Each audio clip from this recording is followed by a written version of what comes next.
మేము కొనేసినాం.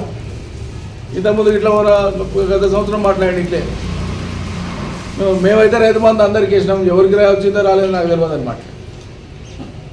ఇంత బాధ్యత రైతంగా కొద్ది కూడా జిమ్మేదారు లేకుండా ప్రజలు ఏమనుకుంటారో రైతులు ఏమనుకుంటారో ఇటు స్పృహ లేకుండా మాట్లాడతారా? రైతులు అంత కష్టం చేసి ఇన్ని అవరోధాలను అధిగమించి వాళ్ళు పంట పండించి అమ్ముకోలేనటువంటి దుస్థితి ఎందుకుంది రాష్ట్రంలో? మరి కాంగ్రెస్ వచ్చినాకనే ఈ దుస్థితి ఎందుకు దాపరించింది? అంతకుముందు మేము మా ప్రభుత్వంలో కేసీఆర్ ప్రభుత్వంలో సకాలంలో కొనుగోళ్ళన్నీ కూడా ప్రక్రియ పూర్తి చేసేవాళ్ళం. 4-5 రోజుల్లో ఖాతాలో డబ్బులే పడేది రైతులకు. ప్రకృతికి సంబంధించినటువంటి మన చేతిలో ఉండవు, ప్రభుత్వాల చేతిలో ఉండవు, మాకు కూడా తెలుసు. అకాల వర్షం మన చేతిలో ఉండదు. కానీ అది అంతకంటే ముందే వేగవంతం చేయాల్సినటువంటి ప్రక్రియ వేగవంతం చేయకుండా కొనుగోళ్లను నిర్లక్ష్యంగా ఉండి పట్టించుకోకుండా ఏదో వంతు గంతేసినట్లు అధికారుల మీద వదిలిస్తే ఆ అధికారులు కూడా తమకు చేతనైకాక వీలైనట్లు వాళ్ళ పనులు వాళ్ళు చేస్తే ఇక్కడికక్కడ నిర్లక్ష్యంతోనే కొనుగోళ్లు జాప్యమైపోతున్నాయి.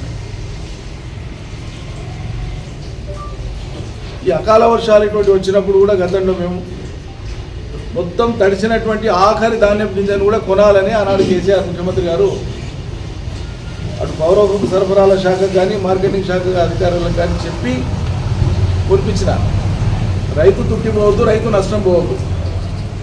ఇంతో అంత తుట్టి అయితే సర్కారు దాన్ని ఎక్కడో లాగా ఆ తుట్టిని భరించే ప్రయత్నం చేద్దాం మనం అని చెప్పినారు పెద్ద మనసు చేసుకొని. ఇది ఏం జరుగుతుంది అసలు?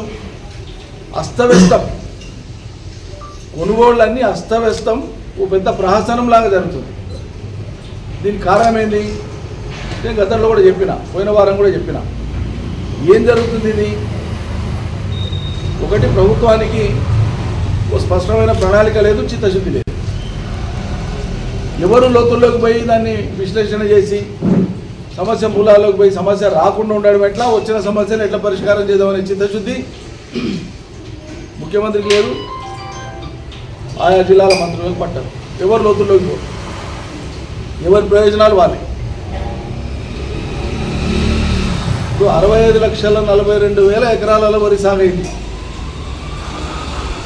ఈ దేశంలోనే నెంబర్ 1 ఇది. యాసంగిలో ఇంత పంట రావడం ఎక్కడా లేదు. ఇంత పంట వస్తున్నప్పుడు ముందస్తు ప్రణాళిక ఏమై ఉండాలి మీకు? రైతులు నాట్లేసిన కాడి నుంచి పంట వచ్చే వరకు సుమారు 110-120 రోజుల వ్యవధి ఉంటుంది. ఆ వ్యవధిలో మీరు ప్రణాళిక రచించుకోలేరా?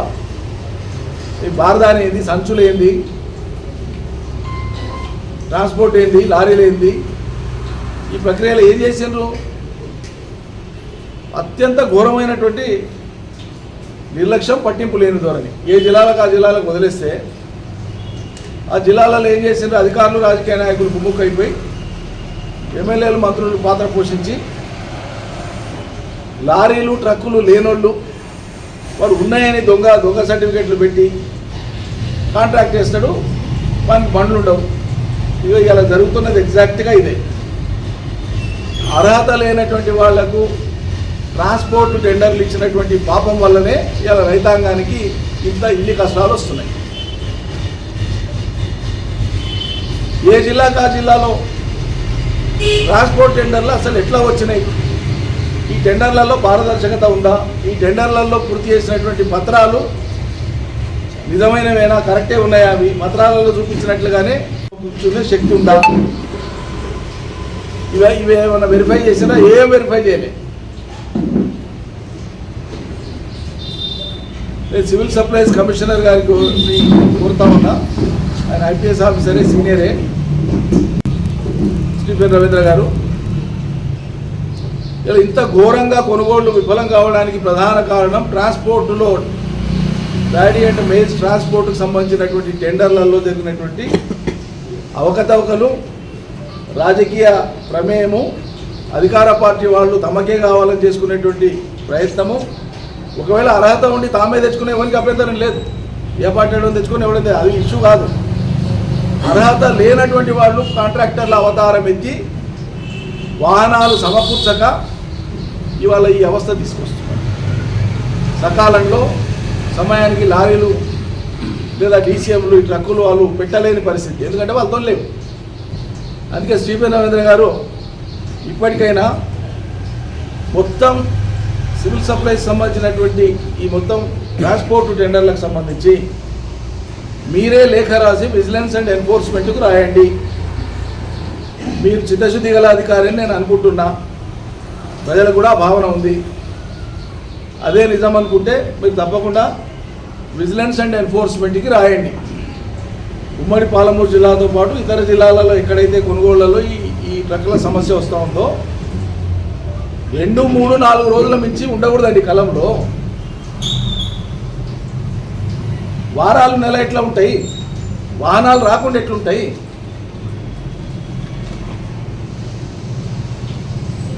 మీకు మనతోనే ఒక ఉదాహరణ చెప్తాను. ఒక మిల్లర్ శ్రీరంగాపూర్లో, ఆయనకు 3 మిల్లులు ఉన్నాయి. 2 మిల్లుల మీద కేసులు అయింది. ఒక వ్యక్తికి 1 మిల్లు ఉండని, 4 మిల్లులు ఉండని, ఆ వ్యక్తికి ప్రమేయం ఉండేటువంటి ఎన్ని మిల్లులు ఉన్నా అవన్నీ కూడా సీజ్ కావాల్సిందే. ఒక దాని మీద కేసు అయితే మిగతా వాటికి కూడా అదే వర్తిస్తుంది. అలాట్మెంట్ ఇవ్వకూడదు. అదొక భాగం. ఆయన దగ్గర 120 కోట్ల పెండింగ్ ఉంది ఆయన ప్రభుత్వానికి. ఎంత? 120 కోట్ల రూపాయల పెండింగ్ ఉంది ఒకటే మిల్లర్. ఆయనకు వెబ్బేరు, శ్రీరంగాపురం, వనపర్తి రూరల్ 3 మండలాల ఈ కాంట్రాక్ట్ వచ్చింది. ఎట్లొచ్చిందండి? ట్రాన్స్పోర్ట్ కాంట్రాక్ట్ వచ్చింది. ఎట్లొచ్చింది? 3 మండలాలకు సరిపోయినన్ని ట్రక్కులు ఆయనతో ఉన్నాయా? అంటే ఏం ధైర్యం అంటే వాడు బాధాతో చెప్పుకుంటాడు. మంత్రి గారి కొడుక్కి రేంజ్ రోవర్ కారు ఇప్పించిన నేను. ఎస్, అది విచారణ చేసుకోండి. ఏ మంత్రో ఎవరు కొడుకో, ఆ కొడుకు పేరేందో. వాహనాలే లేని వాహనాల టెండర్ ఎట్లా వస్తుందండి? అది కూడా 5ో 10ో పెట్టుకొని 3 మండలాల టెండర్ ఎట్లా దక్కించుకుంటాడు? అధికారులు కళ్ళు మూసుకున్నారా? సంబంధిత సివిల్ సప్లై శాఖ కానీ దాన్ని అజమాయిషీ చేసేటువంటి జిల్లా ఉన్నతాధికారులు కానీ కళ్ళు మూసుకున్నారా? ఇంత అస్తవ్యస్తంగా రైతులు రోడ్ ఎక్కుతుంటే మీరు ఏం పని చేస్తున్నారు? ప్రభుత్వ ఉద్యోగులుగా, ఉన్నత ఉద్యోగులుగా లోపం ఎక్కడుందో